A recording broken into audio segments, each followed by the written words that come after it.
참 좋으신 아버지 하나님 감사합니다. 이렇게 예배할 수 있다는 것 감사드리고, 또 우리가 어떤 환경에도 어떠한 상황에도 주님을 바라볼 수 있다는 것 감사드립니다.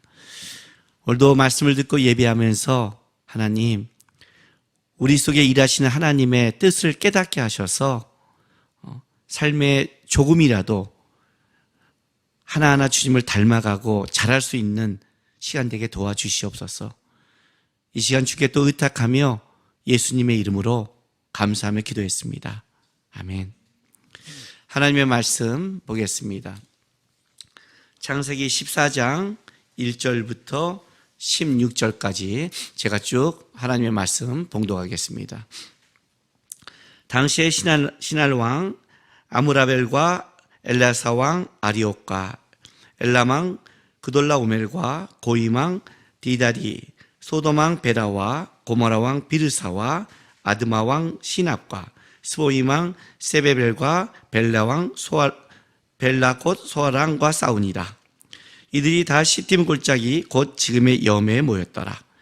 이들이 12년 동안 그돌라오멜을 섬기다가 제13년에 배반한지라. 제14년에 그돌라오멜과 그와 함께한 왕들이 다 와서 아스드로 가르나임에서 르바 족속을, 함에서 수르 족속을, 샤위의 기랴담에서 엠 족속을 치고 호리 족속을 그 산 세일에서 쳐서 광야 근방 엘라반까지 이르렀으며, 그들이 돌이켜 엘미스밭 곧 가데스에 이르러 아말렉 족속의 온 땅과 하시손 다말에 사는 아무리 족속을 친지라. 소돔 왕과 고모라 왕과 아드마 왕과 스모이 왕과 벨라 곧 소아랑이 나와서 시팀 골짜기에서 그들과 전쟁을 하기 위하여 진을 쳤더니, 엘람 왕 그도라오멜과 고임 왕 디달과 신할 왕 아므라벨과 엘라사 왕 아리옥 네 왕이 곧 그 다섯 왕과 맞서니라. 시팀 골짜기에서 역청구덩이가 많은지라. 소돔 왕과 고모라 왕이 달아날 때 그들이 거기에 빠지고 그 나머지는 산으로 도망하며, 그 네 왕이 소돔과 고모라의 모든 재물과 양식을 빼앗아가고 소돔에 거주하는 아브라함의 조카로 또 사로잡고 그 재물까지 노력하여 갔더라. 도망한 자가 와서 히브리 사람 아브라함에게 알리니, 그때 아브라함이 아무리 족속 마므레 상수리 숲을 근처에 거주하였더라. 마므레는 에스골 형제요 그 아넬의 형제라. 이들은 아브라함과 동맹한 사람들이더라. 아브라함이 그의 조카가 사로잡혔음을 듣고 집에서 길리고 홀려된 자 318명을 거느리고 단까지 쫓아가서 그와 그의 가신들이 나뉘어 밤에 그들을 쳐부수고 다메섹 왼편 호박까지 쫓아가 모든 빼앗겼던 재물과 자기의 조카 롯과 그의 재물과 또 부녀와 친척을 다 찾아왔더라. 아멘.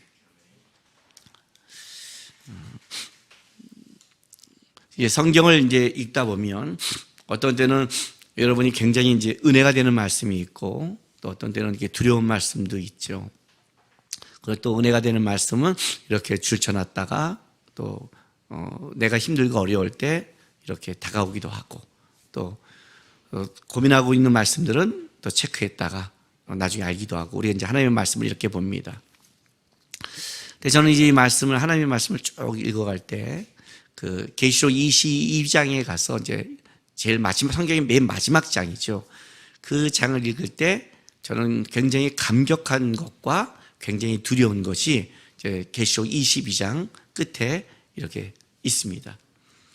그래서 제일 그 감격했던 것은 계시록 22장을 딱 덮었을 때, 그 사도 요한이 이제 하나님의 말씀 1600년 동안 쓰여졌던 이 하나님의 말씀이 마무리된 순간에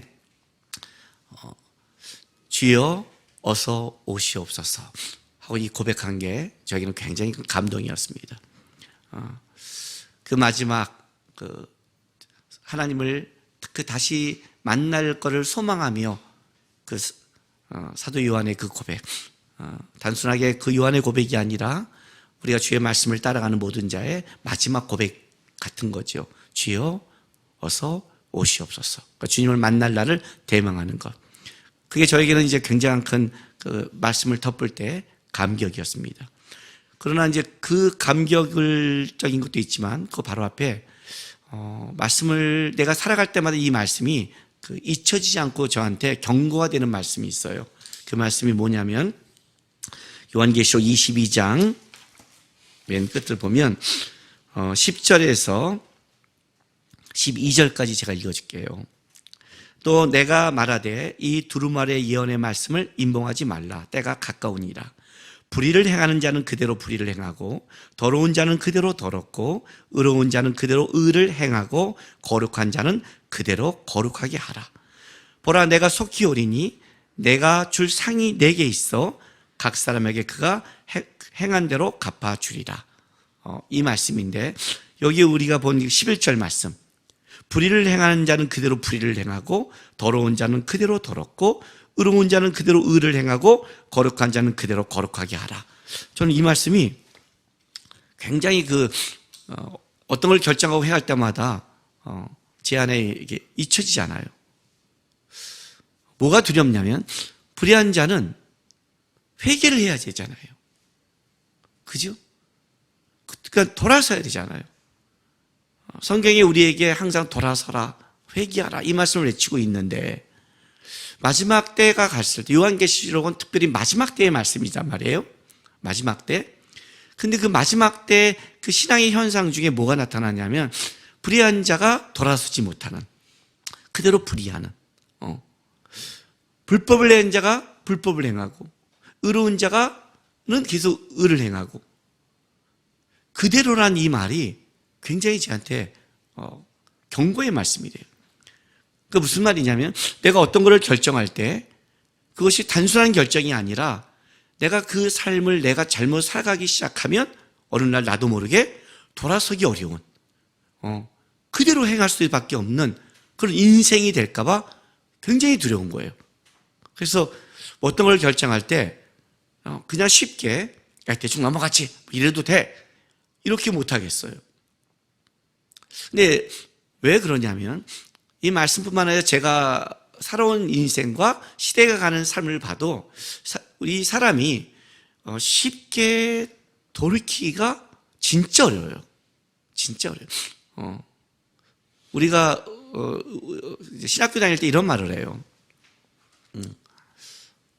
목사는 성령도 깨기 힘들다 그래요. 웃기죠, 목사인데. 근데 제가 이 말을 여러분 이렇게 이제 말씀하면 여러분들 목사님으로 완악하다 보면 안 돼요. 목사로 제가 목사니까 목사랐지만 여러분도 똑같은 거예요. 똑같은 그 죄 있는 걸 아셔야 돼요. 예수님 오셨을 때 예수님 앞에 가장 반대편에서 예수님을 죽이고자 한 자는 사실은 대제사장, 장로, 바리새인, 서기관, 사실은 하나님의 말씀을 가장 가까이 접한 자였어요. 오히려 자기가 어떤 면에서 옳다고 생각하는 가진 자들은 성령의 말씀을 더 안 들어요. 여러분은 안 그래요? 경상도와 전라도는 성령님도 어쩔 수 없대요. 촛불 집회파와 태극기 집회파는 성령도 역사하지 못한대요. 아이러니하죠. 근데 여러분 지금 제 말이 아니라고 말하지 못하겠죠. 우리가 진짜 말씀 앞에, 하나님 앞에 우리 모두 하나 되고 우선이다가 말 못하겠죠. 교회에서 아무리 신앙생활해도 얘기 쉽게 하잖아요. 다른 건 다 듣는데 변형한 정치 얘기하면 목사님은 우파잖아요. 목사님은 좌파잖아요. 쉽게 넘어가잖아요. 실제 그것이 우리 현실이기도 하고요. 하나님 앞에서 모든 게 깨져야 되고 하나님 앞에 모든 걸 따라야 되는데 실제 삶에 가면 쉽게 변하지 않는다는 거죠. 내가 살아온 이익, 내가 살아온 정치적 마인드, 내가 살아온 삶의 그거에 대해서 그 이익에 반할 때는 우리는 언제든지 돌아올 수 있는 거죠. 예수님께서 마태복음 24장, 25장 쭉 마지막의 때를 얘기할 때 특별히 우리 코로나 바이러스 이후에 우리는 좀 더 마지막 때에 대해서 많이 느끼잖아요. 재난에 대해서. 첫째 기근과 재난 이런 거에 많이 느끼고 있잖아요. 그러면 우리 그리스도인들은 지금 솔직히 지금 여태까지 신앙생활을 왔던 우리의 시간 속에 가장 깨어 있어야 되고 가장 주님을 바라봐야 될 그 시점을 살아가고 있는데 한번 손을 얹고 나는 여태까지 내 신앙 속에 이때도 깨어있다, 이때도 예배에 집중한다, 이때도 말씀을 본다, 기도한다. 진짜 그렇고 있는지. 진짜 여러분 근 2월 달부터 지금까지 몇 개월을 지났는데 오히려 우리가 움직이지도 못하고 외국도 못 가고 여행도 못 가는 이 시간 속에 나는 더 하나님 앞에 집중해서 내 영적으로 충분히 자라서 나는 오히려 코로나 바이러스 이 시기가 어떤 면에서 나에게는 주님 앞에 나간 복된 시간이었다 라고 고백하는 사람이 우리 그리스도인 중에 몇 명이 될까요? 분명히 재난이 이랬는데 얼마 전에 제가 뉴스에서 이걸 봤어요. 아마 우리 그 예배자들도 굉장히 많이 봤다고 저는 생각해요. 미국의 콜로라도 그 덴버 지방인가요? 거기에 40도 가까이 그 덥다가 다음 날 폭설이 왔잖아요. 깜짝 놀라잖아요, 다. 이런 이상 현상이 다 이렇게 말을 해요. 그러면 예수님께서 마태복음 24장 25장의 마지막 때를 얘기할 때 무화과나무의 비유를 배우라 이렇게 말했어요.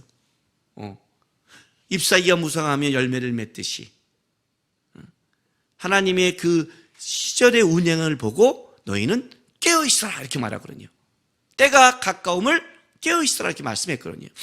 근데 우리는 지금 처처에 진짜 이상현상과 그 난리와 난리 이런 소문들을 너무 많이 듣고 있잖아요.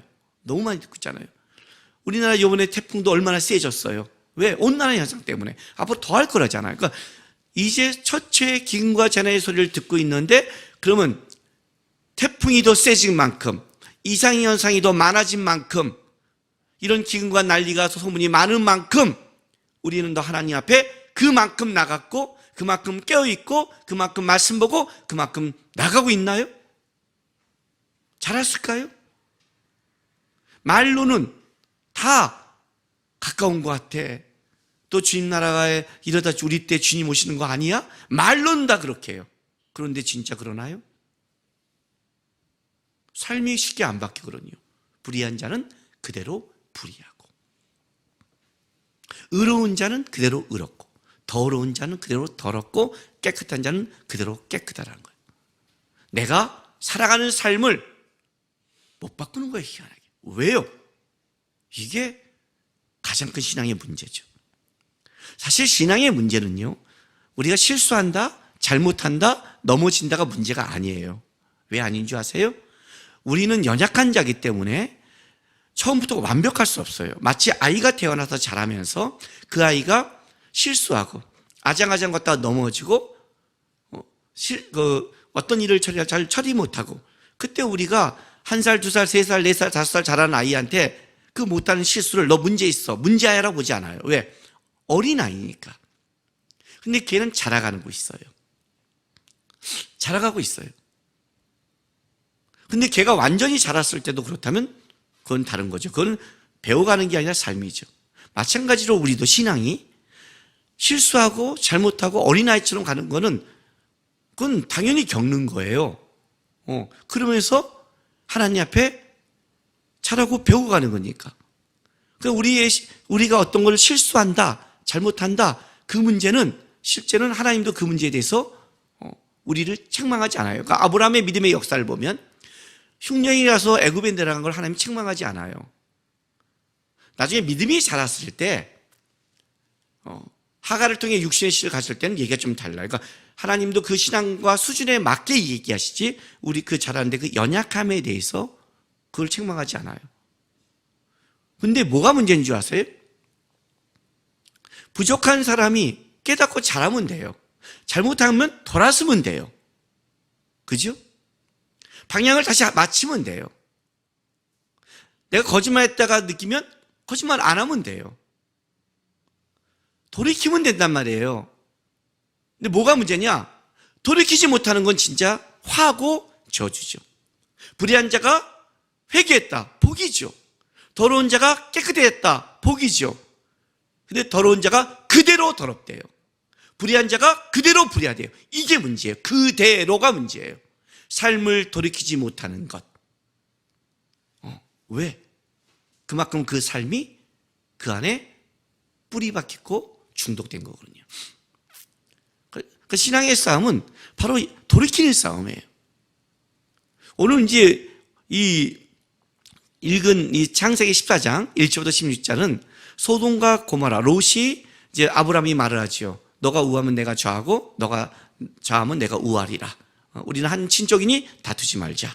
했더니 롯이 눈을 들어봤더니 물이 넉넉한 소알 땅이, 그 소돔과 고모라 땅이 어떻게 돼요? 하나님 동산 같고 애굽 땅과 같았다라 하면서 그 땅을 향해 갔죠. 그리고 아브라함과 헤어진 거예요. 그리고 이제 살고 있는데 그 물이 넉넉한 곳, 거기에 롯이 사는데 그 땅에 뭐가 일어났어요? 전쟁이 일어났어요. 전쟁이 일어났어요. 북방왕 내왕 연합군이 침범해 온 거예요. 이제 우리가 오늘 이 성경을 읽으면 그 14장, 이제 쉽게 말하면 1절과 2절 사이에 이 9개의 왕을 쭉 얘기하죠. 1절은 이 북방왕 내왕을 얘기하고 2절에는 이제 소돔과 고모라 왕 다섯 왕을 얘기하니까 우리가 이제 쉽게 생각하면 이 큰 전쟁이라고 생각하는데 그렇지 않아요.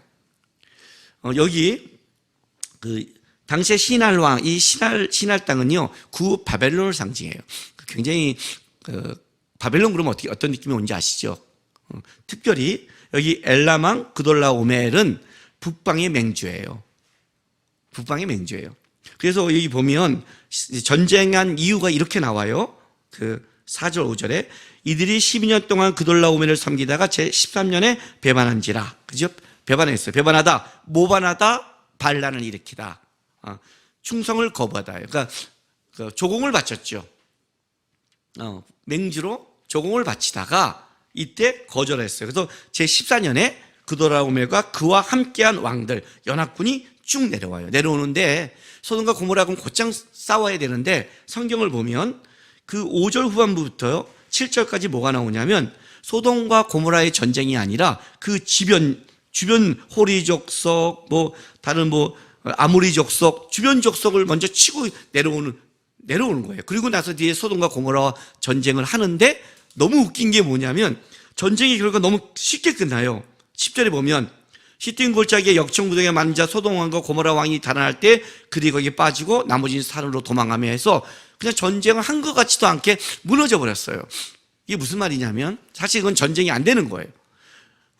이 그돌라오멜만 내려와도 여기는 소돔의 다섯 왕들은 못 이겨요. 왜냐하면 여기는 소돔은 작은 도시국가의 왕이에요. 그런데 그돌라오멜은 맹주예요.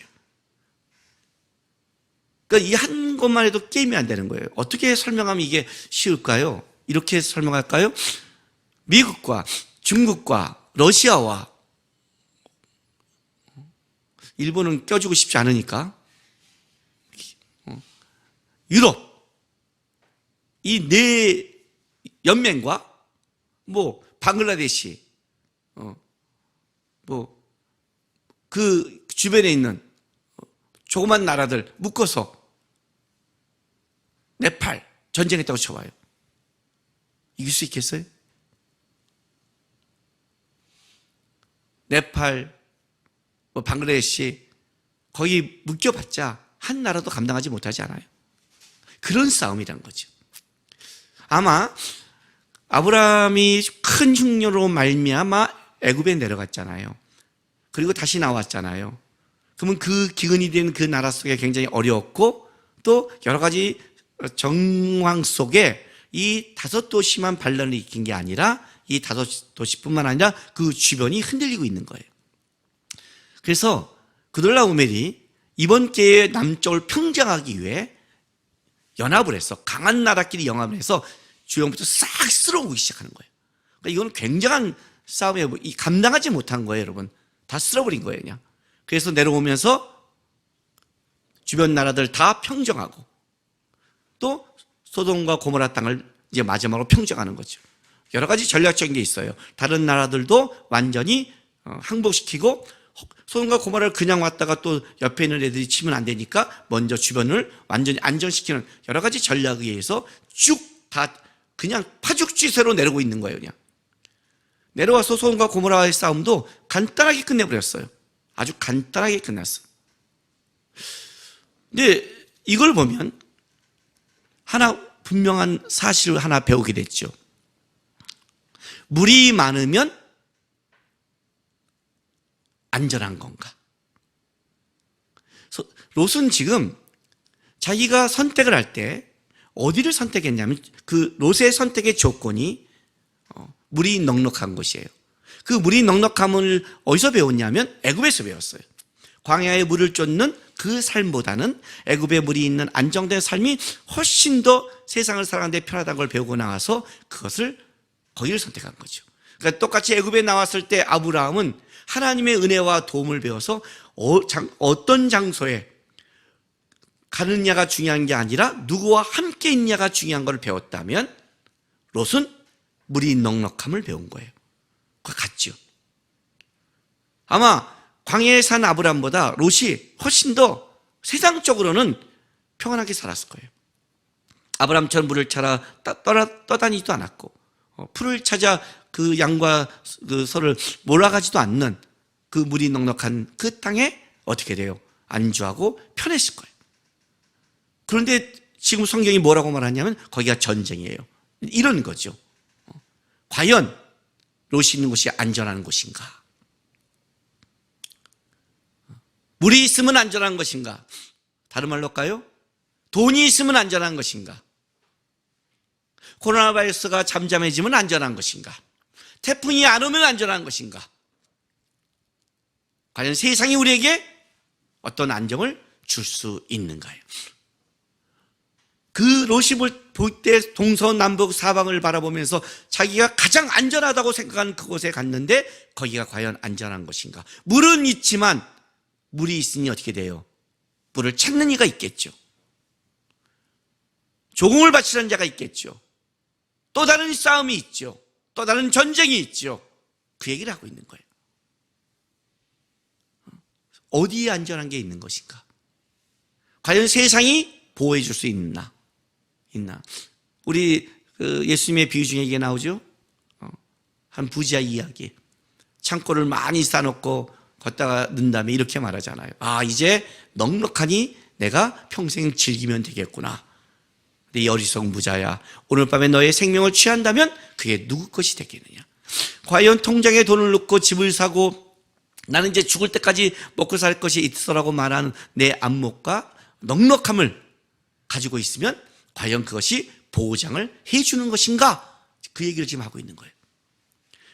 그래서 창세기 14장에 아브람과 롯이 헤어진 다음에 롯의 얘기부터 하는 게 그 문제예요. 물이 넉넉한 곳에 찾아간 롯이 과연 거기서 아브람보다 안전하고 평안한 삶을 살고 있니? 아니다. 또 다른 환난과 어려움에 직면해서 오히려 싹 뺏겼다를 증명하고, 오히려 광야에서 더 부족하고 물을 찾아 떠다니는 목축을 하고 있는 아브라함이 더 부족할 것 같은데 오히려 이 소식을 아브라함이 듣고 어떻게 돼요? 아브라함이 가정에서 기른 318명을 데리고 쫓아가는 거예요. 여러분, 이 추격전이 대단해요. 이 추격전이 여기 14절부터 15절 제가 보면요, 아브라함이 그의 조카가 사로잡힘을 듣고 집에서 길리고 훈련된 자 318명을 거느리고, 그러니까 훈련된 사람 318명이니까 결혼하고 아이들 다 따지면 1000명이 넘는 꽤 대족장이죠. 그 단위는 만만치 못할. 근데 이제 단까지 쫓아가서 그와 그의 가신들이 나뉘어 밤에 그들을 쳐부수고 다메섹 왼편 호바까지 쫓아가. 이 호바는요 헤브론에서 280km 되는 지점에 있어요. 지금 마브레는 헤브론이니까 아브라함이 280km까지 쫓아간 거예요. 여러분, 이거 진짜 어마어마하게 그 당시에 쫓아간 거예요. 아마 입에서 단내 나서 쫓아갔을 거예요. 아마 쫓아가서, 그러니까 끈질게 추격해서 모든 재물을 빼앗겼던 재물과 자기 조카 롯과 그의 재물과 또 부녀와 친척을 찾아왔더라 그래요. 이러니까 아브라함이 아브라함 대단한데 318명 갖고 이 나라의 어마어마한 미국 같은 나라를 이겼어? 아니요, 그렇지는 않아요. 그렇게 생각하면 안 돼요. 이 북방의 맹주의 이 나라, 연합한 나라들은 완전히 쓸어버리고, 전체를 완전히 쓸어버리고 거기 있는 거를 다 빼앗아 간 거죠. 그 가는 것 중에 아브라함이 누굴 추격했냐면 자기 족과 롯 족을 추격한 거예요. 그걸 기습적으로 공격해서 거기를 뺏어온 거죠. 이렇게. 근데 이들은 그 정도 빼앗겨 가도 다시 그 전군을 돌려서 싸울 이유가 없는 거예요. 그냥 비적들에게 좀 뺏어가 그 정도로 생각하는 거지. 아브라함이 거기 있는 전체를 이겨서 그러면 맹주가 될게요. 그게 아니라 롯에 가는 그쪽을 쳐서 그래도 이건 대단한 거죠. 대단한 거죠, 사실은. 왜냐하면 롯만 한 게 아니라 거기 소돔과 고모라 다 끌려가는 사람들을 완전히 사람과 재물을 한쪽을 쳤기 때문에 대단한 전승이죠. 그러니까 그들도 다시 돌이켜올 이유는 없는 거고, 그 정도는 데리고 온 거예요. 아이러니하게 더 물이 넉넉한 가서 갔던 롯이 오히려 망하고, 광야에 있던 아브라함이 오히려 쫓아가서 롯을 도와 어떻게 돼요? 롯을 회복시킨 거예요. 성경이 지금 얘기하고 있는 거예요. 과연 물이 넉넉한 곳에 갔던 그 롯, 광야에 있던 아브라함, 궁금하잖아요. 누가 더 잘 살까? 드라마로 칠까요? 드라마로 재벌집 며느리가 된, 그리고 사랑하는 사람과 결혼했던 여자, 누가 더 행복할까? 그거 어떻게 돼요? 재벌집을 딱 보여주는 거죠. 먼저 롯을 보여준 거예요. 안전한가? 과연 안전한가? 아니다. 오히려 아브라함의 도움을 받아 회복이 됐다라는 걸 딱 설명해 줬어요. 그럼 끝인가요? 아니죠. 문제는 여기 있어요.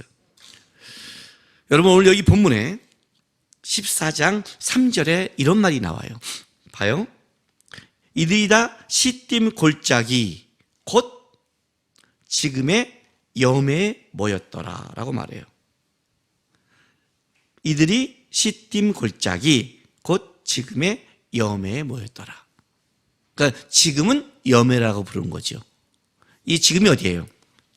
출애굽 당시. 창세기, 출애굽기, 이쪽은 출애굽 때 모세가 썼잖아요. 그러니까 일어난 사건은 그 전이지만 성경이 기록될 당시는 출애굽 당시인데, 출애굽 때는 뭐라고 그래요? 염해, 사해라 불렀더라요. 그전에는 시딤 골짜기예요. 그전에는 물이 넉넉한 곳이었어요. 아마 이제 창세기 19장에 가서 소돔과 고모라가 멸망하면서 그 땅을 하나님이 하늘에서 유황을 비같이 내리면서 그 땅을 어떻게 돼요? 박살냈죠.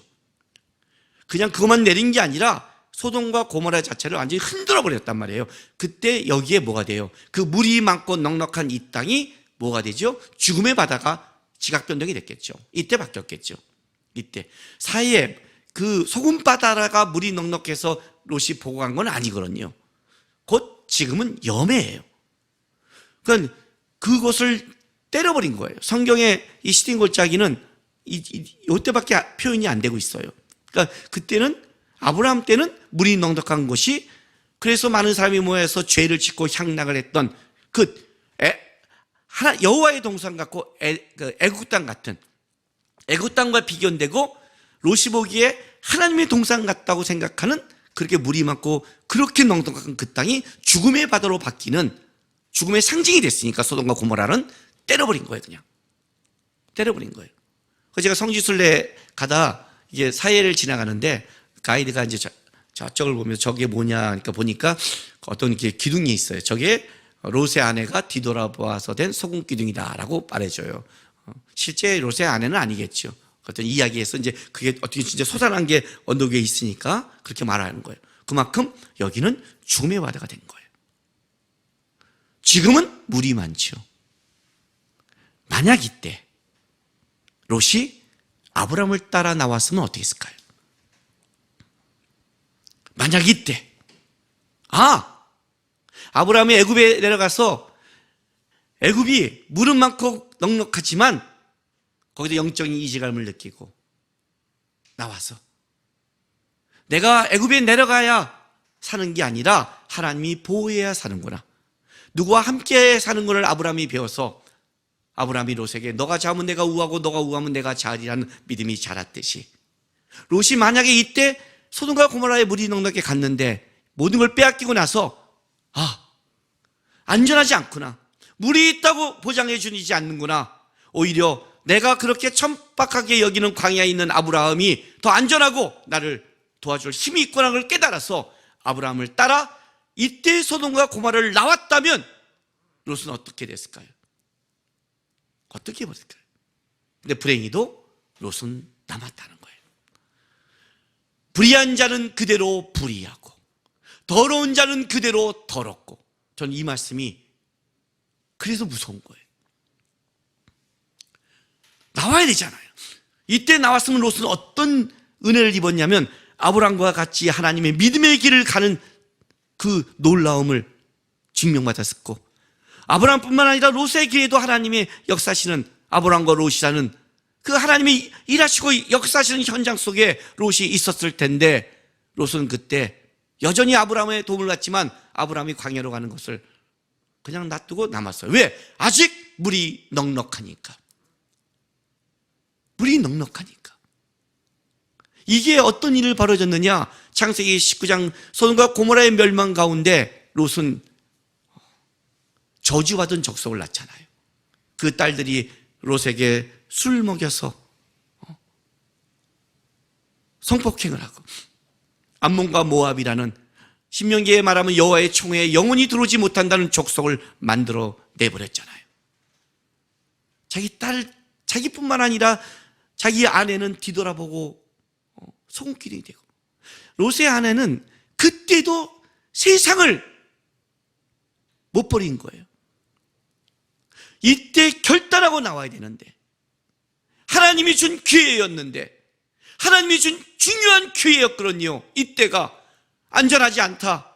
아브라함에서 구했잖아요. 아브라함과 함께 나갔다면 이때가 기회였는데, 이때 나갔다면 롯의 신앙뿐만 아니라 그의 아내가 소금기둥을 댈 이유도 없었고, 그 딸이 그를 범할 이유도 없고, 믿음의 하나의 축을 이뤘을 텐데, 이때 그 물이 넉넉한 거기에 아직도 마음을 주고, 세상에 마음을 주고 버팀으로 말미암아 불의한 자는 그대로 불의하듯이 그 아내는 멸망 중에도 다시 그걸 돌아보는 미련함 때문에 손길이 되고, 두 딸은 살아도 아버지를 성폭행하게 하는 완전히 타락한 족속이 되어버리는 그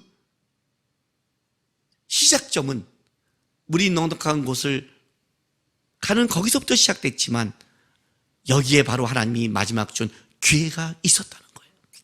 이때 결단했다면, 이때 마음을 잡았다면 어땠을까? 저는 성경을 볼 때마다 이 부분이 너무 아쉬운 거예요. 하나님이 아니라고 가르쳐 줬잖아요. 흔들어 버렸잖아요. 아브라함에게 역사는 하나님의 능력과 힘을 받잖아요. 호박까지 280km를 쫓아가서 소돔과 다섯 왕도 어쩌지 못한 것을 찾아왔던, 하나님의 일하시고 도와줬던 것을 경험했다면 롯은 이때 결단했어야 되거든요. 환난과 어려움이 좋은 것은 이게 있어요. 은혜를 받는 자의 입장에서는요, 하나님 앞에 나갈 수 있는 기회를 줘요. 저는 지금이 똑같다고 생각합니다, 여러분. 지금이 오히려 이렇게 환난과 어려움이 올 때 우리는 더 결단할 수 있습니다. 코로나 바이러스로 점점 지쳐가고 있습니다.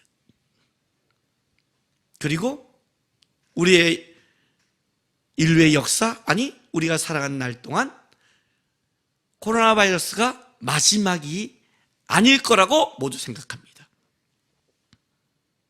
이제 이게 시작이라고 생각합니다. 그러니 우리나라도 복음을 총으로 승격시켜서 앞으로 이런 사태를 준비할 수밖에 없는 거예요. 앞으로 이제 전 세계는 코로나 바이러스 이후로 아마 바이러스 이런 퍼진 거에 대해 국가별로 방역 체계를 만들고 준비해 갈 거예요. 그러나 준비한다면 다 막을 수 있을까요? 아니요. 우리는 알고 있어요. 점점 하나님 오실 때가 가까워졌다는 걸 말로는 고백해요. 말로는 고백해요. 그런데 롯처럼 이 준 기회를 여전히 똑같이 살아가고 있다면 그 결과는 창세기 19장의 소돔과 고모라의 멸망 속에 같이 멸망받는 그 속에 포함될 수밖에 없는 사람이라는 걸 아셔야 돼요. 아셔야 돼요. 저는 하나님이 우리에게 준 경고라고 생각해요. 첫째 기근과 재앙, 난리와 난리 소문을 들으면 재난의 시작이라. 하나님, 무화과나무의 잎사귀를 베어라. 어떻게 하라고요? 그거 가까우면 눈을 들어 바라보라. 이게 무슨 말이에요? 하나님을 대방하라. 주님이 오실 날이 있다. 물이 넉넉한 곳 세상을 보고 바라가지 마라. 이때 결단해라. 끊어라. 이때 결단하고 끊지 않으면 불의한 자는 그대로 불의해서 마음은 원이되되 육신을 못하면서 끌려가 환난 받을 때 그 속에 속한 백성밖에 될 수 없다는 걸 기억하셔야 돼요. 맨날 성경 볼 걸, 맨날 기도할 걸, 맨날 그럴 걸 하면서 하나님 앞에 해야 될 건 하지 못하고 세상적인 인, 시간, 답답하다고 세상적인 걸로 다 중독되고 끌려가 버리면 여러분은 돌이키고 싶어도 돌이키지 못하는 롯과 같은 신앙이 된다는 것을 아셔야 돼요. 요단 온도를 향해 간 롯의 삶을 하나님이 다시 한번 보여준 거예요. 하나님이 롯에게 준 은혜였고 기회였어요.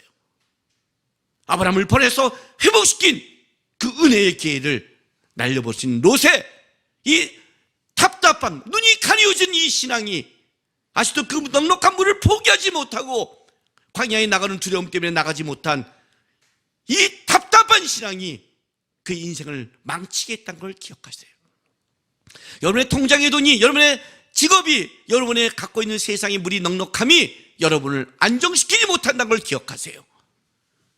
코로나 바이러스 하나로, 태풍 하나로, 재앙 하나로 다 날라버리셨던 걸 기억하고 우리를 보호하는 것은 세상이 가진 물이 넉넉함이 아니라 하나님이 지키는 동서남북 사방을 걸어봐라 종으로 해라 내가 너를 이렇게 지키라는 하나님의 약속과 말씀이 우리를 지키는 거지 세상이 우리를 지키지 않는다는 걸 기억하시면서 아직 우리에게 준 이 기회의 시간을 여러분 결단합시다. 그냥 말씀 볼 거 하지 말고 그냥 예배 드리고 성경을 펴고 보세요. 보세요. 기도할 걸 하지 말고 예배가 끝나고 그냥 오늘 이 예배가 끝나고 하나님 앞에 시간을 드리고 기도하세요. 하나님 앞에 나가세요. 내 인생 속에 하나님 앞에 나가는 것을 방해하는 게 있다면 그게 게임이든 뭐든 방해거리가 된다면 하나님 끊겠습니다. 결단하겠습니다. 저를 도와주셔서 해서 한 걸음 더 주님 앞에 나가는 이 기회를 더 은혜의 결과로 만드는 이 시대 그리스도인이 되길, 이 어려운 시대가 하나님 앞에 더 가까이 나가는 은혜의 시기가 되길 주님의 이름으로 바랍니다. 우리 이 시간 다 같이 기도하겠습니다. 하나님 결단하겠습니다. 도와주십시오. 불의한 것을 그대로 불의하고 더러운 것을 그대로 더럽게 끊고 싶은데 못하고 끌려가는 신앙에서 결단하고 믿음으로 하나님이 원하시는 삶을 살아가는 백성들에게 도와주십시오. 하나님이 기뻐하는 걸 살아갈 수 있도록 결단해서 이 어려운 시기가 은혜의 시기가 되는 주의 백성들에게 도와달라고 우리 시간 다 같이 기도하면서 주 앞에 나가겠습니다. 기도하겠습니다. 거룩하신 아버지 하나님 감사합니다.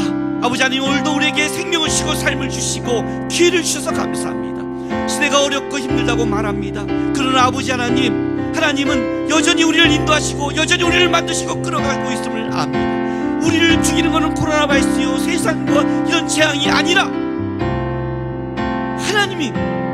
하나님을 저리 믿음의 없어짐이 우리를 죽이고 있다는 것을, 우리의 신앙이 나태해진 게 우리를 죽이고 있다는 것을 알고 하나님 이때 우리 하나님의 백성들이 더 겸손하고 순결하고 거룩하게 주님 앞에 나갈 수 있도록 인도하여 주시옵소서. 세상 사람은 코로나에서 답답하다 죽겠다고 그럽니다. 그러나 우리는 이 답답함을 주님과 함께 더 교제하고 우리가 있는 그 자리가 나가지 못한다면 골방에서 기도하랬는데 주님을 만나는 골방이 되게 도와주시고 주님을 만나는 장소가 돼서 이 시기 하나님 앞에 더 가까이 나가는 삶의 변화와 결단이 있는 시기가 되게 하나님 도와주시고 인도하여 주시옵소서. 아버지 하나님, 오늘도 우리를 예배의 자리로 불러주시고 찬송하며 말씀을 듣게 하신 하나님 감사드립니다. 하나님, 우리를 사랑하시고 초청하셔서 이렇게 우리가 나올 수 있게 된 것을 압니다. 주님, 입술로만, 마음으로만 아멘하고 은혜 받은 것을 넘어서서 내 삶이 주님 앞에 더 가까워지고 내 삶이 주님 앞에 더 나아갈 수 있는, 결단할 수 있는 우리 되게 인도하여 주시옵소서. 이 시기, 세상 사람은 힘들고 답답하던 이 시기지만 우리는 이 시기에 더 우리를 돌아보고 하나님 앞에 더 가까이 가서 롯처럼 끌려가는 신앙이 아니라 결단하고 돌아서고 하나님께 가까이 가는 은혜의 시기가 되게 인도하여 주시옵소서. 감사하며 예수님의 이름으로 기도했습니다.